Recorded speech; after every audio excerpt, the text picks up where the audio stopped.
be very agile and nimble because the industry changes so quickly. You can't rely on what you're used to historically or in the past because that has all changed. The industry's changed, and it's not just the airline industry that's seen this. Welcome to another episode of the Ecommerce Toolbox Experts Perspective. Joining us today, we have Jake Maloney. Jake is the former director of ecom and digital products at Frontier Airlines. Was there for the best part of 7-8 years. So really excited to have you on the podcast today, Jacob. Yeah, thanks for having me. Really excited to be here. Cool. We always like to learn a bit more about your career journey and how you ended up in your role. So why don't you kick us off with what you studied and kind of how you ended up at Frontier? Yeah, absolutely. So I actually started my career in graphic design back in 2001, just as print was starting to kind of decline. So I quickly realized everything was shifting towards digital. But digital user experience was still kind of in its infancy.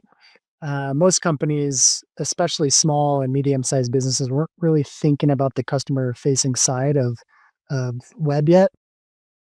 And even in college, like the curriculum wasn't really focused on the user experience side of things, or the digital customer experience was more heavily back-end, .NET, C#, that kind of stuff. And so no one was really talking about how digital tools could directly reach and convert customers. And I saw a really big gap there and a pretty huge opportunity. So I started a digital design and advertising and consulting firm focused on helping SMBs build modern digital experiences. That work kind of evolved over time from front-end UX and brand strategy to full digital commerce and transformation. Eventually, I transitioned into an in-house product leadership roles where I could drive, deeper, more lasting impact at scale. And most recently, I served as director of e-commerce and digital products at Frontier, where I led the digital experience across web, mobile, airport kiosks, modernizing the booking flows, increasing conversion, and building resilient kind of infrastructure. And is a pretty high pressure industry. So I've worn a lot of hats from design to product to tech, marketing. So really excited to share more about that and how I create high performing digital ecosystems, especially when there's zero room for downtime. Very cool. And obviously you came from an industry outside of aviation. Maybe talk to us a bit about what surprised you the most when you got and started looking under the hood of an e-com operation in that industry. Yeah, the airline industry was incredibly fascinating and probably, one of my favorite industries that I've worked in over the last 20 plus years. But what surprised me is how complex it is and how quickly the industry changes. Pricing volatility, regulatory constraints, has a lot of legacy infrastructure and a lot of really high customer expectations. And so navigating all of that and really putting together, trusted customer experiences while bringing operational efficiency was incredibly difficult, but, really exciting work. Talk to me a bit about ancillary revenue. I know that's a really important part of online transaction volume and just profitability for low cost airlines. So yeah, maybe talk to us a bit about some of the projects and how you kind of navigated influencing cross-functional teams from IT to marketing to boost ancillary revenue. Yeah, absolutely. So as you mentioned, ancillary revenue is kind of the bread and butter for ultra low cost carriers, right? So key to that is keeping our costs as low as possible, and Frontier was incredibly successful at keeping costs low. That really allowed Frontier to offer those extremely low fares. As part of that, the profit margins on the fare side are pretty small. So ancillary revenue is incredibly important.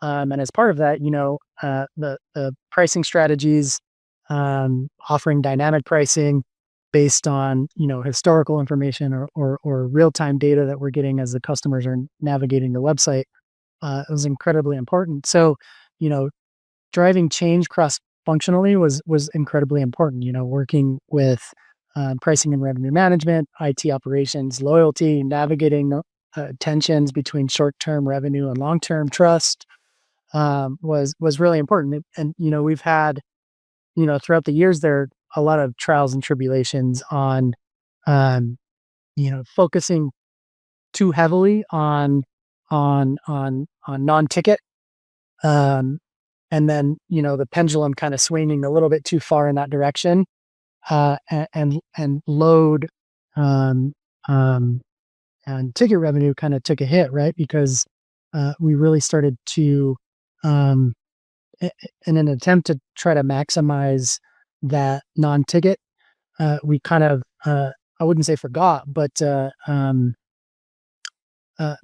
focus was just too much on ancillary. So we had to kind of reground ourselves and make sure we were meeting the middle ground between ticket revenue and ancillary revenue, and really getting that load factor, filling the planes. Really, that's the most important thing, right? You want what we like to say is butts and seats, but you also got to sell on those third party and internal ancillary products. Hmm. And obviously, your scope was anything from digital resilience to even UI UX. Do you have something that you could maybe share on the UI UX side, where we all know kind of small changes could have large impacts? Maybe help quantify how small of a change and how large of an impact, based on your experience. Yeah, I think that was there's a couple of things that were incredibly great learning experiences, not only for myself and the team, but for executive leadership, right? And they're always looking for those big swings, right? And I think there's not always a lot of focus on those small wins, oftentimes, right? And so we did this revamp of the Discount Den, which is our low fare club, um, the merchandising experience. And one of the things that I tried to drive them towards is let's make some small incremental user experience and merchandising changes, really just to placements, CTAs, and verbiage. Um, and the leadership side was really skeptical that it was actually going to have the impact that it did. Well, what happened was we ended up, just from those small tweaks, ended up with a 60% uplift in new memberships. And I believe it was like a 35% renewal and retention uplift. And so, like I said, what that showed is that even very small um, tweaks and improvements to user experience can have really, really big impacts. Hmm. That's crazy. That's a big, big, big change. And when you went through that funnel, right, there's obviously multiple levers you could pull. You can change the UI, you could make the website faster, you could reduce failure rates on APIs or errors. Talk to me a bit about performance and how you looked at those kind of high traffic flows. Did you do any kind of experimentation there and investment, and what were some of the results? Yeah, it's interesting. So back when I started, we didn't have the tooling to be able to do like true experimentation. So we used to do what we call poor man's A/B testing, and you know, you push the code out, you try something for a couple of weeks. If it's not working, you rip it out and you re-strategize. And so, um, we've gotten a lot more intelligent and invested in technology since then, which has opened up the door for us to do actual true experimentation and feature flagging. But one of the things you mentioned was performance, right? And so coming into a pretty legacy system and a website that had been around for the better part of 7 8 years, the technology had started to kind of fall behind, and Frontier, from a brand and customer experience perspective, had also kind of fallen behind some of the other airlines who were really starting to invest in digital and customer experience. And so, we decided to kind of go real greenfield, and kicked off a project to build a brand new website, brand new mobile app, from the ground up, get in new tooling.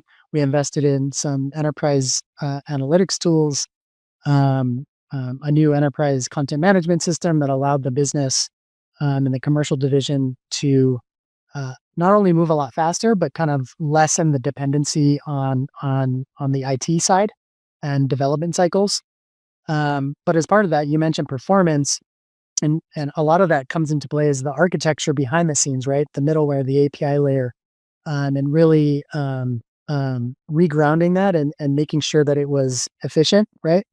Downtime from a digital perspective on an airline can quite literally ground revenue, right? If the site goes down or if people can't check in, they can't get their boarding passes. It has a true impact on the operation, and so uptime and technology efficiency is really important.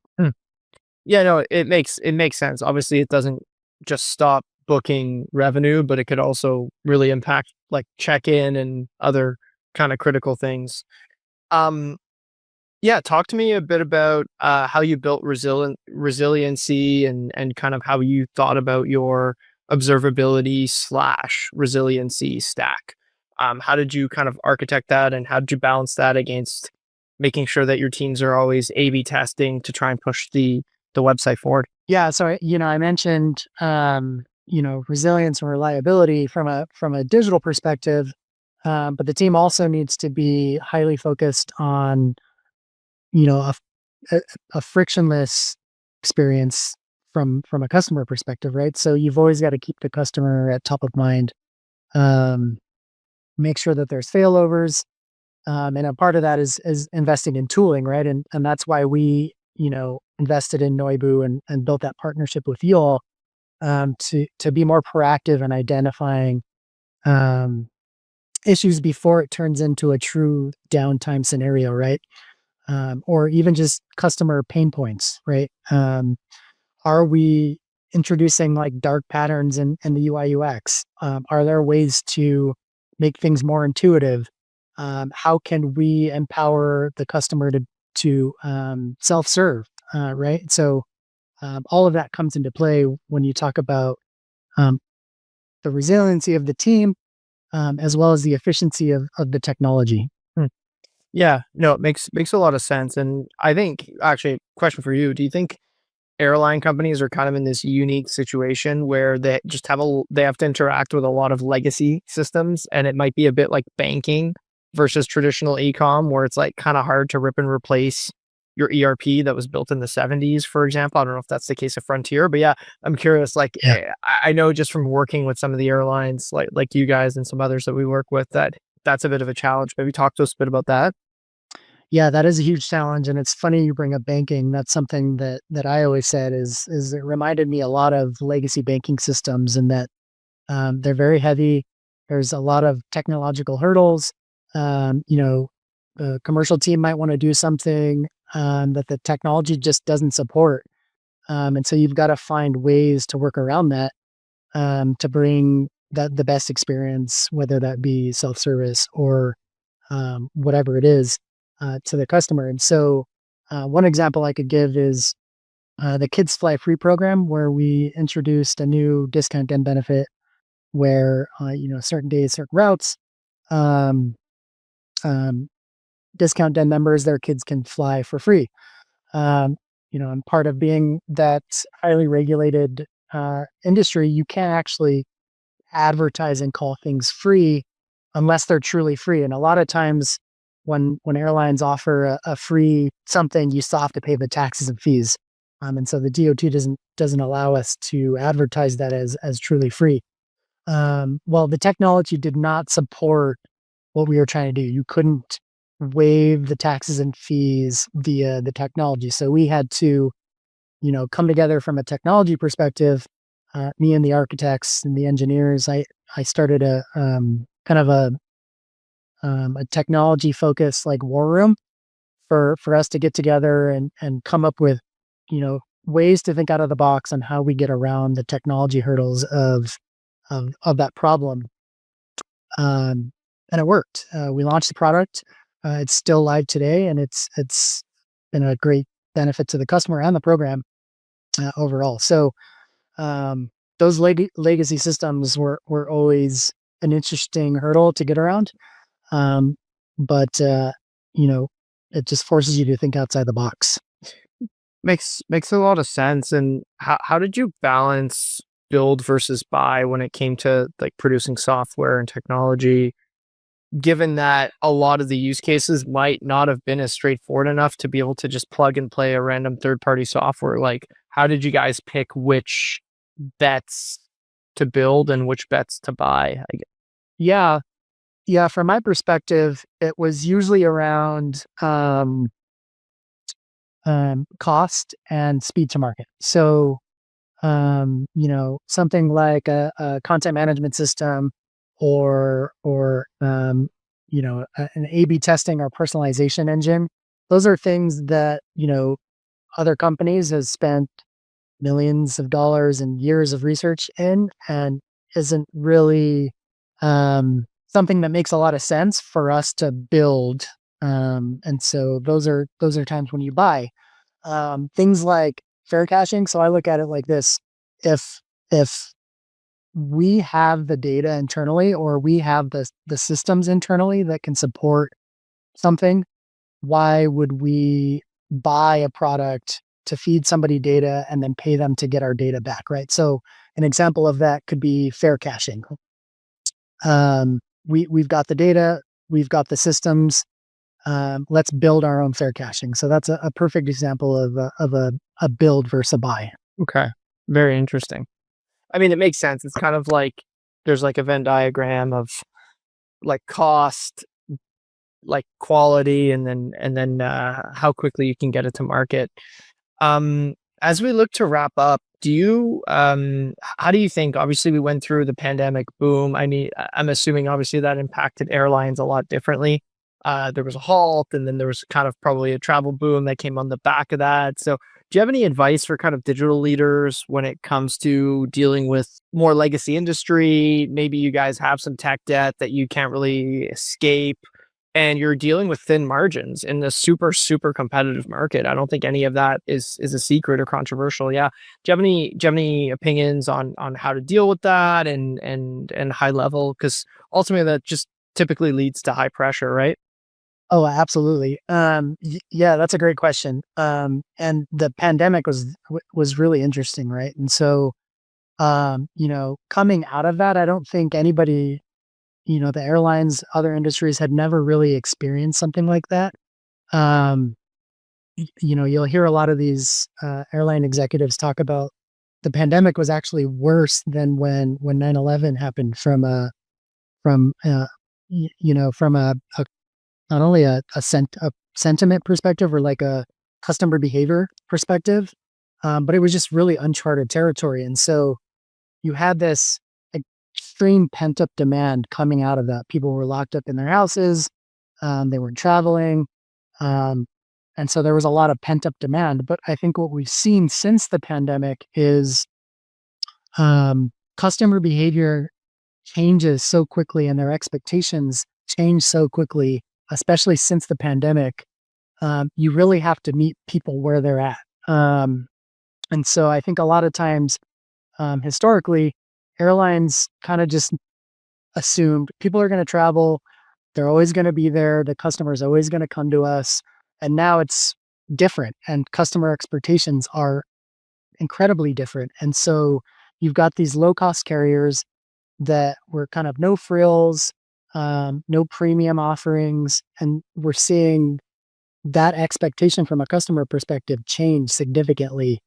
And they do have an expectation of more premium amenities, more reliability, being able to, uh, you know, ex- they expect to get to their destination and get there on time, but they also want a premium experience throughout that journey. And so you're going to see a lot of low cost carriers, especially, start to really focus and hone in on that premium experience. Another thing that we saw coming out of the pandemic was, the ultra low cost carriers could play in that low fare game all day long, and they would be fine because their costs were low. And the legacies never really touched that. Uh, the pandemic kind of forced them to really start to play in that low fare game. And so coming out of that, the the low-cost carriers no longer had that cost advantage or that low fare advantage, because now there's maybe like a $40-$50 differential between a United and a Frontier or a Spirit. And so the low-cost carriers are really starting to have to focus on premium amenities, better seats, refundability, more premium ancillaries. And the great thing about Frontier was they were incredibly well positioned to actually do that, and do that at a really good value because their costs are so low, right? And so any advice I would give is maintain absolute focus on the customer, meet them where they're at, be very agile and nimble, because the industry changes so quickly and customer expectations change so quickly. You can't rely on, what you're used to historically or in the past, because that has all changed. The industry's changed, and it's not just the airline industry that's seen this, right? I think broadly speaking, e-commerce is seeing customer sentiment and customer expectations change. But I think it's impacting the airline industry pretty heavily. So, yeah. Very, very cool. And thanks so much for your time, Jake. Really appreciated your insights. Best of luck, and thanks again. Yeah, appreciate the time. Thanks for having me. The e-commerce toolbox expert perspectives is brought to you by Noibu. To find out more about Noibu and how we can help you debug your e-commerce site and rocket your revenue, visit www.noibu.com. That's noibu.com. And then make sure to search for the e-commerce toolbox expert perspectives on Apple Podcasts, Spotify, Google Podcasts, or anywhere else podcasts are found, and click subscribe so you don't miss out on any future episodes. On behalf of the team here at Noibu, thanks for listening.